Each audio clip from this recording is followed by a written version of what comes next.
birthday for some reason for this thing. I'm not quite ready. Yeah, we're here live back again at the Rixican Show. Rick, since it's been so long, is having a couple little bit of difficulty. He's not really the IT type, so sorry, Rick. But yes, I'll just really start while he's doing that. I'll kind of start out.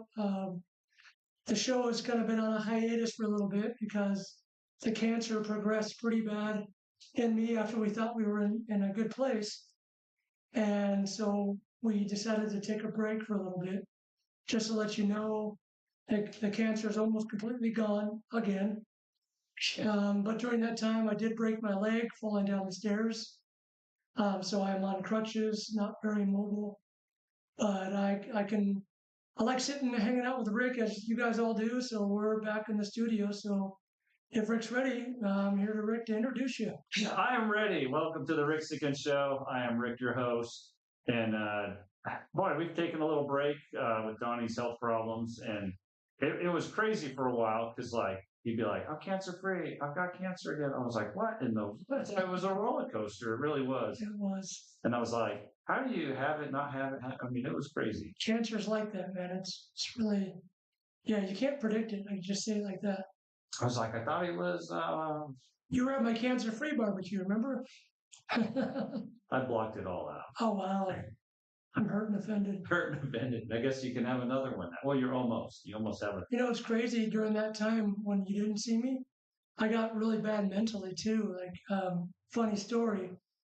I called my cousin who's living with me to help me out and told him, hey, Walmart's trying to get a hold of you for your appointment with your dog. And he's like, Walmart doesn't do anything with dogs. I'm like, dude, I'm serious. They're looking for you. Just call them, okay? Because I'm tired of answering the phone for them. And he told me later, and I was like, what? I did that? So there were things I did and said that I don't even remember. Yeah. It is, it's a whole new world to navigate. And I'm glad that I'm hopefully this time walk away from it permanently. Hopefully. Well, the real reason we're here today is we have Joel Graves. Welcome. He's running for Moses Lake City Counsel Position 5. So we're going to interview him here in a minute and ask him some questions and give him a black eye or something. A black guy. What the heck? Black eye. Oh, okay. Sorry. Those days are over, Rick. Yeah.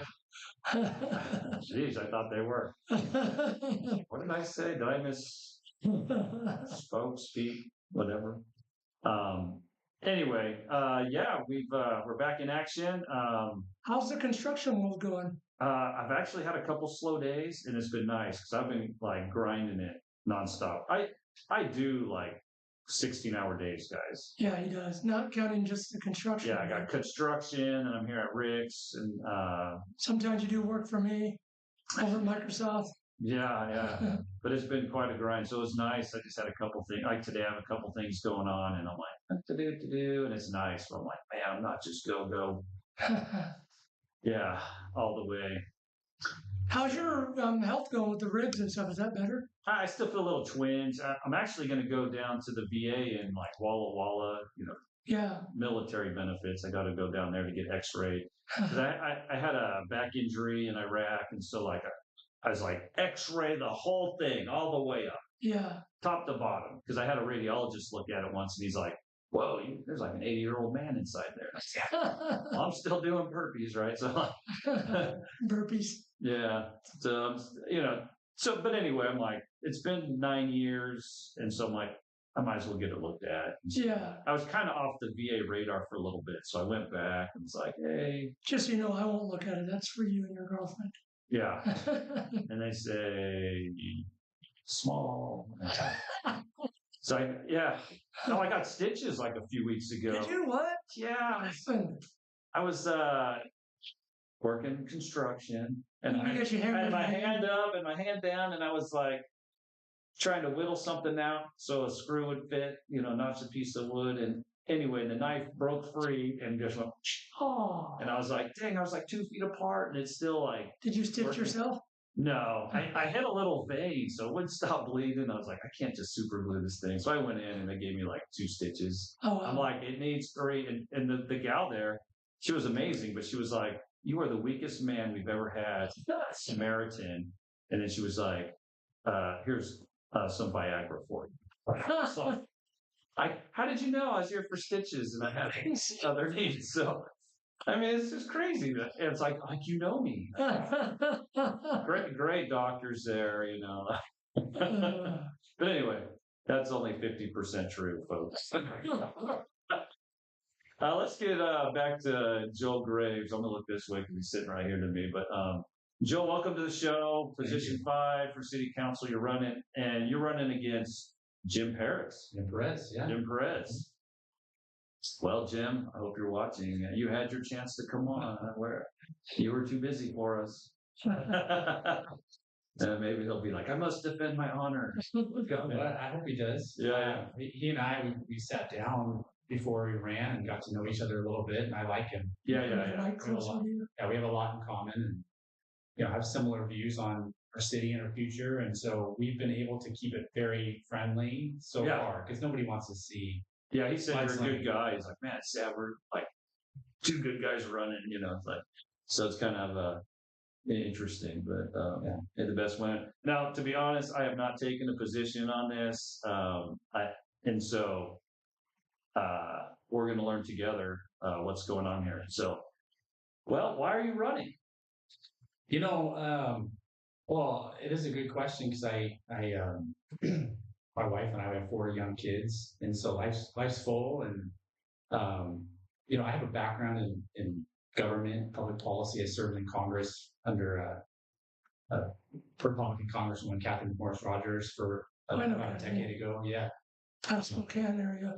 Yeah. Great leader, great woman, and so I have sort of like that in my blood a little bit. And when we moved to Moses like 5 years ago, and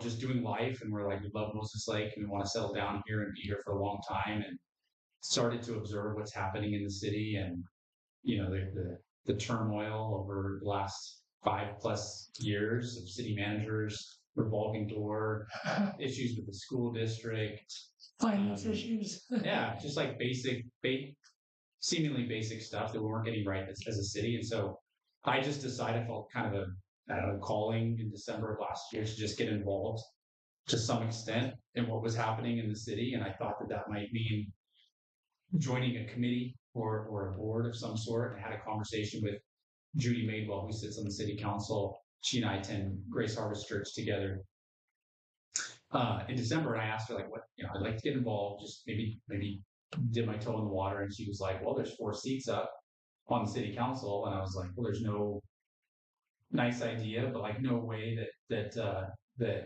my wife's going to sign off for that. And I had a conversation with my wife on the way home, and she said, oh yeah, you totally should run for city council. So that started the process. I started, meeting in January and February with all the council members, city staff. We had a new city manager start in March, meeting with him, and just believe we're kind of people that get involved when we think that we can add value to things, and we see problems that we think we could, potentially help out. Still to be determined if I can actually make an impact in the city, and we'll get into that. But yeah, I'd like to try if I can. So you mentioned the city manager. So far, I mean, I don't know everything he's working on, but so far I like him. Mm-hmm. For many that know, my back room was shut down. I used to have dancing and country line dance classes for all ages, whatever. And the fire marshal was like, hey, you can't do that. You're not a nightclub. And it took a little bit for like, hey, then you have another city manager and then a temp, and none of them would get their hands dirty on this. I bumped into him at a meeting, and I was like, I don't know if you know my problem, but I got this going on. But he got the conversation going again. Yeah. Which I'm grateful for.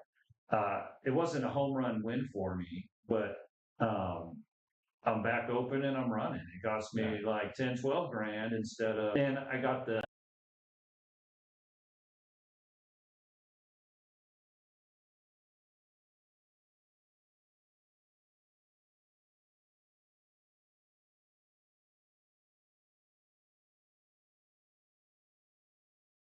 win. I was like, they're not putting me in this box. And I took a step forward, and then I had all these city codes I had to deal with. So I was like, man, I didn't quite get the big win I was hoping for with the state code. There's still the city codes I got to deal with. But they cut my occupancy down, and I had boarded up doors, and I was like, anyway, bolted down some chairs, benches, because I think fixed seating is like a loophole. So they're just like, play the game, Rick. So I did that. Originally, they wanted me to bolt tables down, and I was like, there's no way I'm bolting down tables. I was like, I have different events and moving stuff around. But anyway, but I'm grateful. He listened enough to get the conversation going again, and so forth. But I wasn't getting very far. I don't know what I could say about this. I kind of said I wouldn't say too much on certain things. I know that. Yeah. So anyway, the fire marshal is retiring in a weird way. Maybe you call it forced retirement. And I guess that's all I'll say about that. Because I think progress was being stopped, not just for me, but for many businesses, many permits. Things were backed up. And so progress wasn't being made. So they found a way to say, it's been nice knowing you. Yeah. It's been fun, right? But I think that's about as far as I'm able to say on it. But yeah, the city's very tight-lipped. Like, they're not saying anything about it. And there's like, it's personal reasons. But I was like, maybe call it forced retirement. Anyway, I better stop gossiping, guys. Really quick, we are broadcasting live on Rumble, YouTube, and X right now. And just so you know, mid-sentence in your last sentence, we just got approval for TikTok. So next time we'll be back on TikTok as well too. Yeah, it's on my. Try not to get kicked off again. Gotta be very careful what I say. But I'm glad to hear that your experience with Rob so far has been good. Yeah, he got to help get the conversation going again. So I don't know other things. There was a homeless meeting I was at. He came in, and it was interesting, his perspective. But I was like, he's got a solid point there. And anyway, might as well ask this: what's your thoughts on the homeless thing in town? I mean, gosh, like, where do you start? It's like such a. First of all, I think if I had the answers on homelessness, probably wouldn't be running for city council. I'd probably be making boatloads of money selling my solutions, because every city across the country seems to be struggling with it to some extent. It's incredibly complex and difficult, and people have strong opinions on both sides. And I personally my faith kind of shapes how I view it. So I have faith in a God who I believe can rescue anybody from any situation. So that informed my belief that nobody is beyond saving or beyond fixing, beyond rescuing. Because I've seen God work in people's lives who are at the lowest point you can imagine, come back getting clean or fired up, to share their story with people. But that said, there's businesses like yours and others that are in town that have dealt with years of crime and theft and trespassing and all of those issues. It's a growing problem. It has been a growing problem over the last 4 years, 5 years. The numbers have, probably gone up from roughly 40 before COVID to somewhere in the 200 range now. People that are homeless in Moses Lake, and business owners were tired of cleaning up after you just go down Third Avenue or go down by where the sleep center was, and you talk to those business owners who every day had to come to work not knowing what they were going to find, not knowing what they're going to have to clean up, urine or feces or find needles. I've seen a video of the camera putting chili on the wall. Yeah. It wasn't from the bowl. I mean, so that kind of stuff, if you're actually somebody that is having to deal with that on a daily basis, it's, and you're not seeing anything change. You're seeing, in fact, the problem get worse. you want something to be done about it. So I don't blame the city for doing what they did. I'd like to see a good strategy, a strong point of view from the city about the move forward, even if the city is not directly involved in providing services. Yeah. I'd like for the city to be really playing the role of facilitator of like, taking inventory of all the great service providers that we have and who's doing what and where gaps exist. And they're starting to do this to some extent, but like we need to broadcast this and communicate this out to people so that they know that the city is taking a role. Yeah. They're not just throwing their hands up and not doing anything about it. So I think communication is a problem. But Yeah, I mean, I've said in the meetings, you hear both sides. You got the You deal with that a lot here, being right on Third too, right? we used to when they had the little shelter over here, they would cruise through, so it was worse. I don't have it too bad. I kind of treat it mostly with humor because what else do you do when your life's disrupted? I try to bring humor to it. it's a good approach. But some people may be offended, but that's just how I deal with it because I'm like, I'm offended. yeah. But my view on it is I have yet to see a great solution. We are arguing over 3%, 4 or 5% effectiveness. You could send, you got 230 of them, you send 10, 15 to rehab and, 3 make it through. And they're like, I think we accomplished so much, or whatever the numbers are. Yeah. And I'm like, we're arguing over like very small results and spending all this money. And I was like, does anyone have a result at like a 10% effectiveness? Yeah. We're increasing at 9%. Can anyone beat the homelessness increase? And so far, no one has. I know some people might feel better if they have a place to hang out that's out of sight, out of mind, right? Where they can watch TV and stay warm. Like I do gotta say, our church meets at the Red Door, and they're not open very long. But I don't know if you know this, but they make it be a spot for them to go and sit down and rest, and they'll give them some oatmeal or something. Yeah. I mean, it's a start. Yeah. I've been studying this, what cities are doing anything that's actually proving to be effective. And there's pockets of cities that have found some level of success in getting people off the streets. I chatted with the mayor of the city of Marysville, and his name is John Nearing's like smart guy, like very reasonable, level-headed dude. Been in office since 2010, and they started this program because they started having a growing homelessness problem up there, and they started this program. It's called a embedded social worker program, where they embed like an actual certified social worker in with the police department who would go out if somebody's committing a crime, and the social worker would like do an investigation, whatever.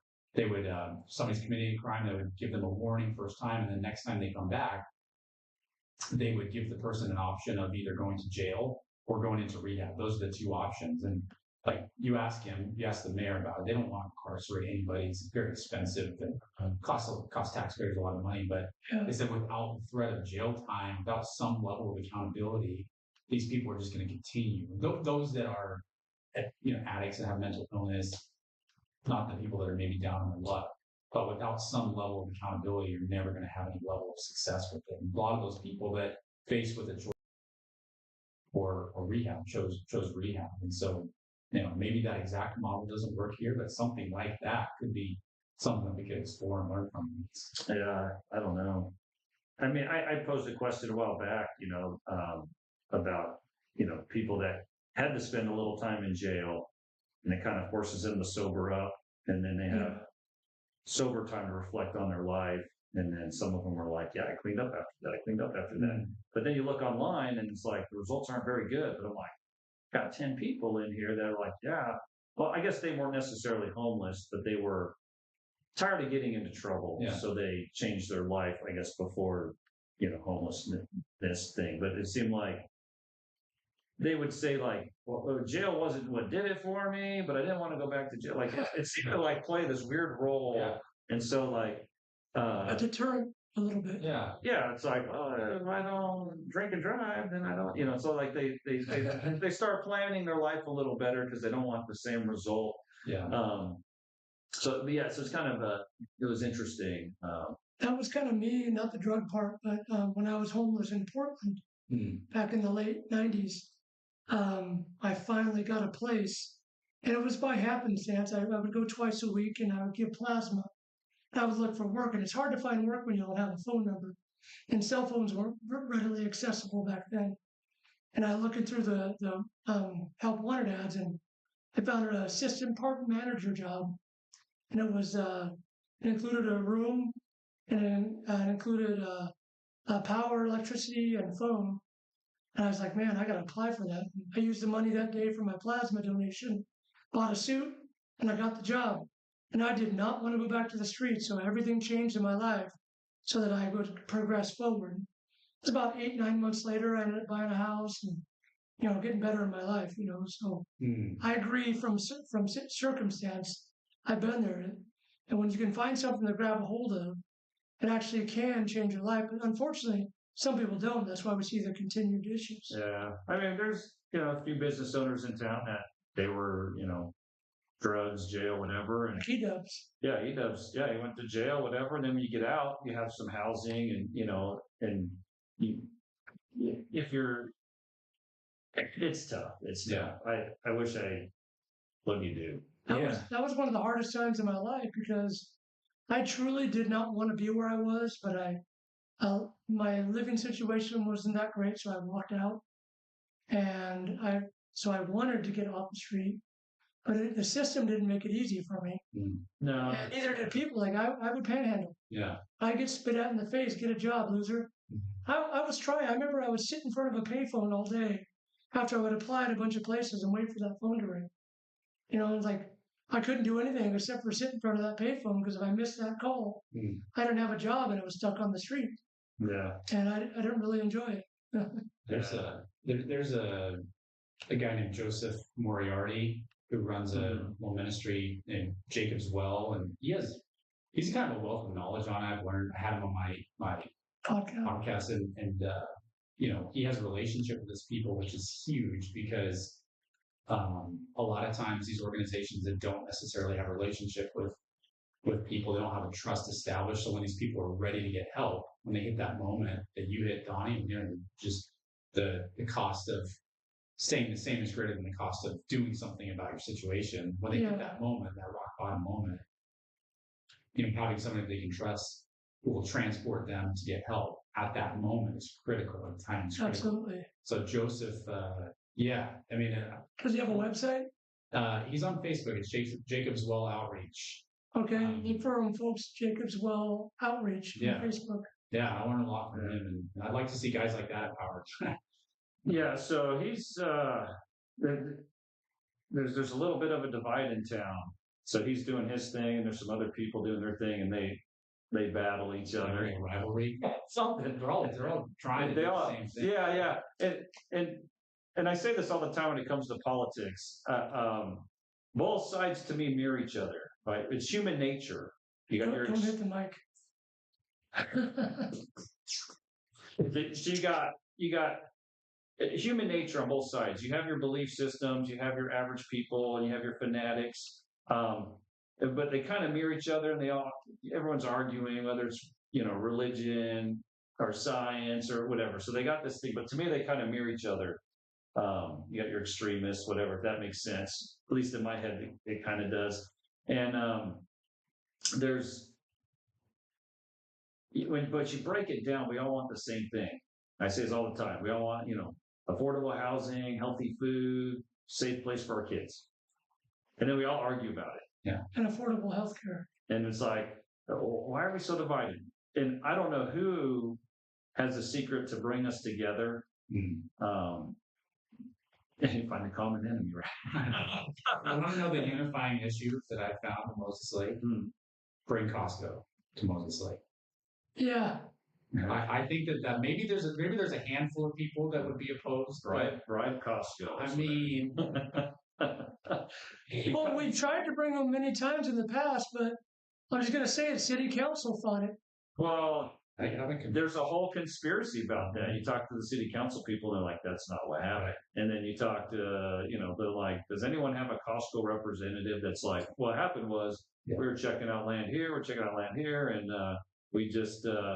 Maybe Moses Lake was difficult. We flipped a coin and went to Wenatchee.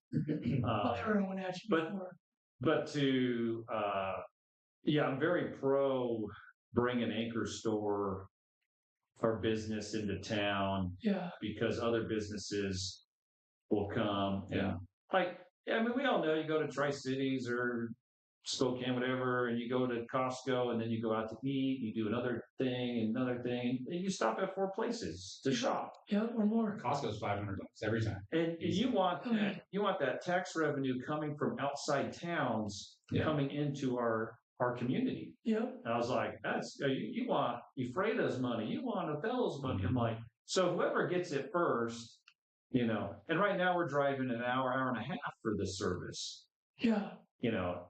In 5 years, you'll be driving a half hour. In 10 years, you'll be driving 15 minutes. Like the Walmart days of being an anchor thing are kind of over. We got Walmart, Winco, whatever. Every town's got their grocery stores. I'm like, okay, that anchor business is done away with. What other businesses are there that really anchor? And so Costco is one of those bigger ones, and they say our population's not right, whatever. So anyway, but I'm like, what else is there that really anchors it? And I know the town was talking about, hey, we want to grow this town. It's going to grow whether you like it or not, folks. I know some farmers are kicking and screaming, and I know a lot. Well, that's why we need good leadership so we can have health growth, right? Yeah, but it's tough. So one thing I'm kind of realizing in life is, from 0 to 35 are like your rebel years, right? Your anarchist, whatever years, right? And then from 35 to 65 is like you're willing to compromise and work on stuff, whatever. And then from 65 on, you want safety, security, and you don't want change. And why don't we take a look at our politicians right now? How many of them are over 65? They don't want change. They want safety, security, leave it alone. And so, anyway, so you have this battle going on between the ages plus your viewpoints plus all this stuff. You got this battle going on. But it's like, I'm a strong believer in if you're over 65, vote them out. Because below that, you're more apt to change. Pre-35, you're in your anarchist phase, right? You're like, it's just the way it is. So I'm not below 35 for the record. I'm 38. 38. And that. It's 21. You transition. You're in the prime to transition and save Moses' slave. It is true, though. You kind of think about the world a little bit differently. Like mid-30s, that definitely. I mean, you can't be president of the United States unless you're 35. Yeah. So there's a reason. But I'm just sharing a perspective. There are exceptions. Take a guess. How old do you think I am? 83? I'd say you're in 40s. 52. 52? Yes, sir. Rick is 51. So I would say Trump is a different, doesn't fit the mold. He's like a disruptor. Yeah. So you have someone that's shaking the tree. So he's kind of an exception to this like stereotype that I'm throwing out. And there are people like that, but for the most part, generally speaking, we have this kind of mindset maturity. But anyway, another thing that I saw on Facebook was somebody was criticizing you about you're gonna fight for more water for Moses Lake, and that's going to raise our taxes. What do you have to say about that? I didn't see that, but share it with me. I'd love to have a conversation with whoever puts it out there. Joe Graves going to raise. Don't believe everything that you read on Facebook. I believe it. There is a big conversation actually in the Talk Moses Lake page about whether one of the candidates is in favor of running a bond measure. And I think that originated with that there was discussion about whether the city, given its financial situation with being backed up on audit compliance, it could actually run a bond. I'm not proposing a bond measure, but if but the issue about water is definitely one that we need to address with some urgency. A little bit more urgency, I'd say, than what we've seen. I mean, we didn't have really a water crisis until 5 years ago, and then all of a sudden we got to implement these drastic water rationing measures. Can only water 3 days a week. your water rates are going to double.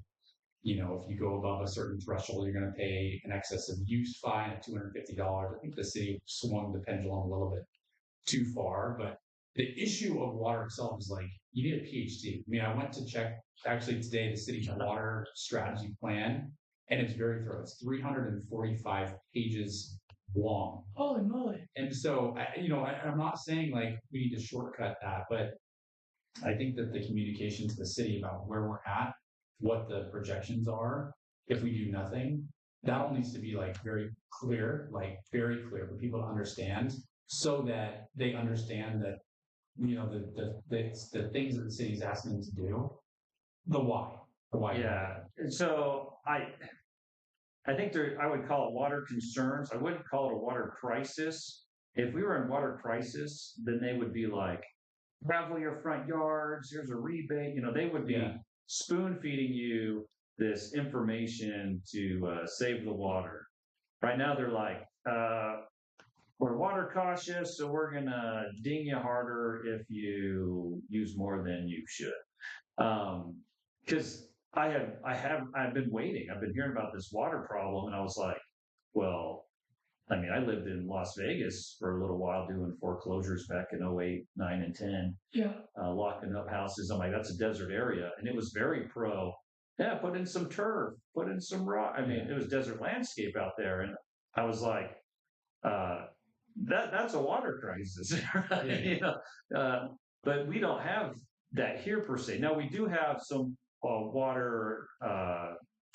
I'm not necessarily qualified to say this, but my understanding is we do have some water, like chemical concerns in our well. You get into the Superfund side, and you get into, farmers pumping from the deep aquifer that when they brought the water in, that was supposed to be temporary. And here we are 50 years later, they're still sucking from the thing, and Odessa might go dry. And, so you have these water concerns, and then they got to find a healthy way to bring it into Moses Lake, get it to potholes so Warden can pump from the lake. And the lake used to have like 300,000 water rights or whatever. So but nobody wants to drink Moses Lake water. We don't swim in it. Our filter system.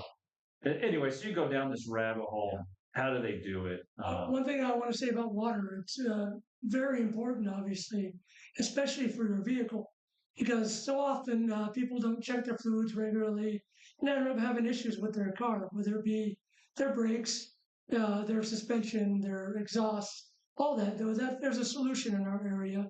Brothers Automotive in Moses Lake. Brothers Automotive is affordable, one of the best auto repair shops in town. Give them a call today, 761-9744. Again, Brothers Automotive, no job too big, no job too small, 761-9744. I guess my other point if there truly was a water crisis, they'd be digging up the roads, putting in pipe from the lake so you can water your grass with non-potable water. Yeah. If we were in crisis mode, they'd be doing something to be like, save the grass or turn it to rock. So So it's interesting. Yeah. My mom lives in Arizona, where most people have turf. I don't want that. I like having grass. There's some cities that have done a cash for grass program. They pay people to take out their grass and put in rocks. I'm waiting. I don't want to mow a lawn again. Is there anyone doing just a cash program where they just give you cash? I'll take that one. I haven't seen that one being proposed. Oh, I propose it now. Okay. Yeah. So we talked about water. I will say there's a public forum, a water use efficiency public forum on November 13th that the city is hosting. So if you have thoughts, ideas, come join, make your voice heard. Yeah. Well, so I guess I'll give props to the city, although this has been going on for a long time for me. The water people came out to look at my meter, and it was spinning, and they're like, "Hey, I think you have a leak under your building." And I was like, "Oh, really?" So I turned all my water off. I went out there, and it's still turning slow, and I was like, okay, now I got to find this sucker. Yeah. I was like, I found out yesterday, and I'm like, I'm not looking forward to it because it's under slab. Cutting concrete and cutting a hole and patching it, I can do that. It's just, I did another house not too long ago that I have that had a water leak under the slab, and I spent a week or two kind of scoping it out, testing a few things, and then turn the water off, turn it on, see how fast it began moving. And I made a calculation and I hit it perfect. I was like, bada bing, bada boom, there it is. And I was like, That doesn't happen very often. no, I mean, it's like 4 feet deep. So like even you have the little sensor thing, you try to listen to see if you can kind of hit it. I mean, anyway, I'm not sure how it's going to go. So I'm like, But you were saying the city has kind of saved you a little bit. well, they pointed it out. And I Yeah. was like, well, how long has it been leaking like this? They go, oh, for a long time. Because I called them up. I go, look at I'm like, how much water are we talking about? I'm like, oh, you could fill a swimming pool every month, is what it sounded like. I go, oh, great. And business rates are definitely a lot higher. I'm like, oh, great. So I'm spending $60 extra a month because I got this leak. 'Cause all we do is wash dishes here. And I'm like, Yeah. no big And hands, of course. So, but anyway, but the other property was the same thing. They're like, yeah, I think you got a, leak. Is a toilet running? Is something going on? And So how much would you say, Joel, you have the city council has an impact on tourism? And what are some of the other issues when you were knocking doors that you Yeah. I've been knocking doors since April. So that's been I've learned a lot through that, meeting a lot of people. And, public safety is like the number one concern that I've heard. It was public safety and homelessness, I'd say earlier this summer, when there was a lot of debate about the homelessness situation and what the city should do. But yeah, public safety is like the number one issue. People feel like, that despite investments and bringing on new officers, despite having a chief who's, doing a good job, and despite having, 50 plus officers that are the ones that I've met are doing a good job and committed and work hard and are community heroes and invested in the community and all that. Like, it's just not enough. We're not doing enough fast enough and with a sense of urgency. And, so that's been the top issue. And we have, I think right now we're very much due to resource constraints and the amount of activity that we have in our city, it's a lot of it is complaint based versus proactive, sort of those two ways of, and that's not just the police force, it's also code enforcement, other parts of the city that don't do much proactive because of resource constraints. And that's definitely the case with the city. So I'd like to see right now, talk to the chief. Thank you. He's talking about how they've had 4 officers on duty at any given time. For a city of your size, and the amount of activity that we have is like pretty low.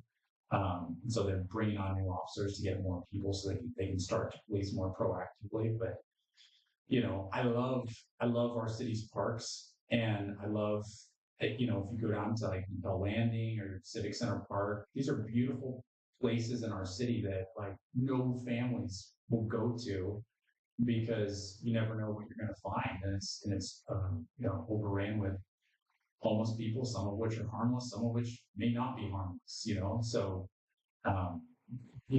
again, complicated. There's not a lot of times the hands of the police are tied because of capacity at the Ephrata jail for those that are committing crimes.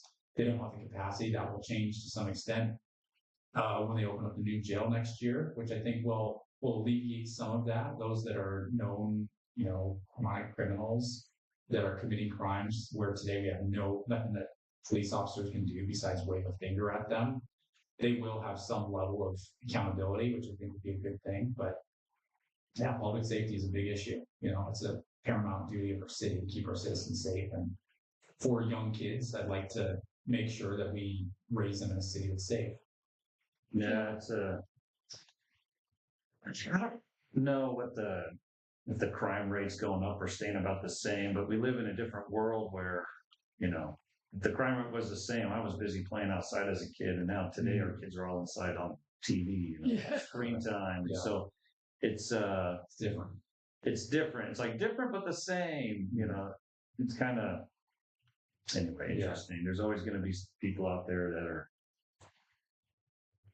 messing with your property or doing something, and do the best we can. What do you think of the parking downtown and the road changes that have happened? It's a landmine. Careful, that's a dangerous topic. This could win the election for you, depending how you answer. Well, I was pleased. I was pleased to know that you are pleased with the project because you were able to get the parking. I did get some To more like, parking. I did go to a meeting and we talked about it. And although I did recommend that we do the bike lane behind the vehicle so the cars could pull up to the curb. And everyone's like, oh my gosh, everyone doesn't care. And I'm like, they want to put wheel stops in. But I also know that when all this gets settled and the bond gets paid, I know the city can make changes. Yeah. Yeah, afterwards. So I'm sure they'll keep the bike lane, but they could like move the cars forward and move this over, or just people deal with it until we have more bikes. Or, Yeah. when they start charging that mileage tax for cars, then everyone e-bikes will be everywhere, and it'll all be worth it. What's that bill number? 1291. I don't know, but I think I sent it to you the other day, right? yeah, just one more. Yeah, It's pretty. So downtown. I mean, they came and talked to you, is my understanding, or you came and talked to them. I think there was a note. Actually, Charlotte at Bloom, I think, mentioned like, hey, they're doing a parking thing, and so we went down there. And You've been asking for it for a while, right? but I asked, and I also was like, why don't you do a diagonal all the way down, and then it wouldn't serpentine as much. But they have their reasons for. I think they want that middle turn lane, but it was interesting in the meeting because the guy was like, well, we have car accidents on Wheeler because you got the 2 lanes going, and then somebody slams on their brakes and they turn into work and they get rear-ended. So by adding the center median, now you have a turn lane, and he says that should reduce accidents a lot. And I was like, okay, stuff that like us little civilian people don't think about. Yeah. We're just annoyed that we lost lanes. And they're also like, hey, you got 5,000 cars that go on 3rd Avenue every day that run in front of Rick's. And so you go, whip out your calculator and divide that by 16 and whatever. And all of a sudden, like every 17 seconds, you got to call. I'm like, do we really need 2 lanes? And we got rid of the drag racing going down 3rd now because like they don't have 2 lanes to race side by side. So I was like, cool. It's safer for my people to cross the street now. So it's like pick your poison. So Yeah. I got a small win on it. I know everyone's annoyed because you got to serpentine around and nothing. It's different. It's change, right? It's change, and people don't like change. It's human nature. We talked about this earlier. Yeah. Human nature. So I think it's good though that people like you that are engaged with the city. The current city council has a lot of good people on it, and I think they're doing a good job. And for the most part, I have issues with some of the things that they do, but they will listen to people, especially business owners that come to them with a concern. They usually address it pretty quickly. Again, challenges, it's a lot of reactive. So those that pay attention and are willing to engage and come to city council meetings and talk to city council will listen to them. What about the people that don't? Like all those businesses out on Wheeler with because that was a pretty big blunder. I think the city's at risk of losing like $250,000 because they're gonna have to do some rework because the plans that were proposed, they started moving forward with. Once they started moving forward with them, the business owners, objected. And so stuff like that where, they're not going, more proactively towards business owners and asking them what they want. I think communication's a big one. A problem. It's like they're not communicating. Well, sometimes they're tight-lipped, and you get into politics, and you can't just speak your mind anymore because you got to work with these people, and so you're like, you got to be delicate once you're elected, right? Because if you offend them, then you're on the outs, right? Yeah. So, but communication's tough. Like I could post on social media all day long, and people still don't see it. Yeah, I can post, and it's like, the Herald was over here and they're trying to get me to buy some, more time in the newspaper. And I was like, look, if I advertise on the Herald, it gets me 5% audience. They're like, oh, but we got 1 million people. And I'm like, I've got thousands on social media. And if I post something, 100 to 1,000 are going to see it. And the conversion rate is this. And if I put it on the radio, it's this. And if I put it here, it's this. It's like you can spend your whole lifetime trying to hit every avenue. They can send out mail. I check my mail once a week. And I was like, I would miss it there too. Like, oh, I opened the letter up and it says, please come down and, you want calls? Maybe someone can set up an AI to text you everything. And then you'd be like, it's too much. But communication is tough because we want to see things, but we don't at the same time. And then the algorithms, all this stuff's happening. So it's very difficult to do that. And then you have your little, some new stuff hits and it goes viral and everybody's all involved. But it just depends. But it's very difficult to communicate, especially if you're like one person. Yeah. Because I'll see politicians post something and like, oh, you got 2 comments. Yeah. I'm like, he represents the city and no one gives a crap. Yeah. So I'm like, it's tough. It's tough. And I know you go in there swinging your tomahawk, and I say this too, you get elected and they break a pencil and they go, here, figure out how to sharpen this. And then people got to vote and get together. Yeah. And then we all get mad and say, vote him out. Yeah. And I was like, man, I wouldn't. What a pain in the butt. It's a never-ending hill. There's always concerns and issues being piled on, and you're trying to climb this hill to get to the top, and it keeps getting dumped on. So I commend you for running. Thank you.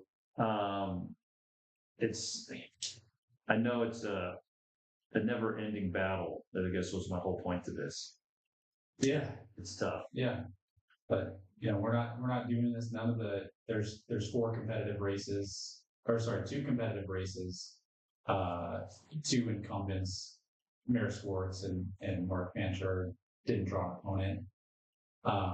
None of us are doing it to become famous, I don't think. We're all just people that want to see the best for the city, and we believe in the potential of our city. We'd like to see, we'd like to see some change. We'd like to preserve what makes Moses Lake great, of small town vibes of Moses Lake. It is a great city to raise a family in compared to a lot of other places. And so we love Moses Lake, and we want to see the best, and we want to see it move into the future in a way that's good, where people feel like we're on the right track. I was talking to somebody the other day, and my sense is that if you poll Moses Lake, some polls will do this like right track, wrong track, and if it's wrong track, then you're an incumbent, you're in trouble. But if it's right track, then you feel okay as an incumbent. I would guess, based on the 2,000 plus doors that I've knocked on, thousands of voters I've talked to, at least 80% would say wrong track for our city, which is, and so I said, like, one of the things that I'm going to do to measure if I'm elected success over the next 4 years is like, can we get that percentage to 50%, where 50% of the city believes that we're on the right track? Yeah. So note to self: do not do road work during an election cycle. do not mess with the homeless during an election cycle. So maybe don't do all roads at the same time, like we did recently. The whole town was shut down almost. I don't care. It's going to be a mess no matter what you do. I was like, oh my gosh. Yeah, they're doing road work by my house a little bit. And I was like, oh, here we go. I got to stop. And they're like, can you drive around? Because we're going to block off for 15 minutes. But it never ends. Like, and maybe I'm used to it to a certain degree. I'm from Southern California, and the freeways are always under construction. Always. You got 7 lanes wide, and somehow there's always construction going on and tweaking this and tweaking that. So maintenance is a never-ending process. We're very blessed. I laugh when people say there's too much traffic, and most likely, you don't know what traffic is. Yeah. You haven't sat on a freeway for 2 hours to move like 30 feet. Yeah. You don't know what traffic is. Yeah. Oh, 30 minutes. Yeah. To no traffic to get to where you need to go. 2.5 hours when there's traffic. Same to Stratford and Broadway, you may have to wait an extra 8 minutes. Oh, yeah, I know. It's going to drive people nuts. So build that bridge. Yeah. On the lake, I don't know where to go. Maybe I don't know where it's going to go. Cascade Valley. Yeah, build that bridge. That is actually one of the city's one of the things that I like about going back to Rob, city manager, he's brought because he started in March, he's brought a level of focus to the city. He's worked with city council. They had a retreat in June. They came up with the top 7 priorities. And you can argue with whether we have the right priorities or not there. But at least we have a focus and a focused direction. Because so many of the issues that we face, you mentioned the second bridge, issues with water, public safety. There's a lot of issues in this town where I've noticed where we just kick the can down the road on things over 30 years. And if we just made the investment in the second bridge when they were discussing it in the 70s, it would have been, whatever. Millions, now it's billions. Yeah, exactly. Something like that. So I like that he's bringing a level of focus to say these are our priorities. They're all being tracked. He's accountable to them as a city manager. City council reviews him on progress on those priorities. So I like that. Yeah. Like I said, I've seen Rob pop into a few meetings, and it was a homeless meeting, and he kind of like went timeout and kind of brought everyone back to reality. And then we moved on, and I was like, hey, this guy can get stuff done. Yeah. Like refocus people and be like I said before, like we're arguing over 4%, 5% helping these people. Yeah. It's like, until there's a plan that can really fix the problem, we're spending way too much effort and energy. And people, wouldn't want to hear this because they want to help these people. But he's like, you're all spinning your wheels and getting nothing done. Is kind of was his point. And I was like, I like that because that's exactly what's going on here. We're all spinning our wheels, getting nothing done. Yeah. And he recognized it and he called it out and he was like, "Yep, let's move us back." Before we close, I got to run. I know you got to run, but Joel, any last statements? If you could look at every voter in Grant County Moses Lake that's going to come out and vote, has their ballot in front of them, what would you say? Go. Yeah, I am one normal person, normal dude who just cares and wanted to get involved. And, I don't pretend to have all the answers for our city. There are people that have been here like you guys a lot longer than me that know the city and have ideas and solutions to some of the issues. I'm learning. I'm a student, so, but what I can commit to is that I'll act with integrity. I'll bring a new level of energy and urgency to our city. I'll bring new thinking in the way that we approach problems to try to make it a little bit easier to do business with the city. One of the things that we didn't talk about is customer service, which I'd like to see our city get back to a higher level of customer service and not trying to command and control, the city and business owners and residents in our city, but play more of a supportive role in our city. And so, I appreciate you guys having me on this show today. It's an honor. And if anybody wants to, first of all, get out and vote by November the 4th. And if you haven't received your ballot, you can request that by, I think, October 27th. Vote.law.gov is where you can go and check your status and all that. And my website is votejoelgraves.com. And, hopefully we can have this conversation down the line when I get my little broken off pencil and I can come to you guys. Sharpen that pencil. Help you sharpen that. Yeah. All right. Thanks for joining us with Joel Graves, Position 5, Moses Lake City Council. And stay tuned. We'll be back Wednesday. Thank you. I was like, I don't want to come back. This is Rick. I'm out. Thanks, guys.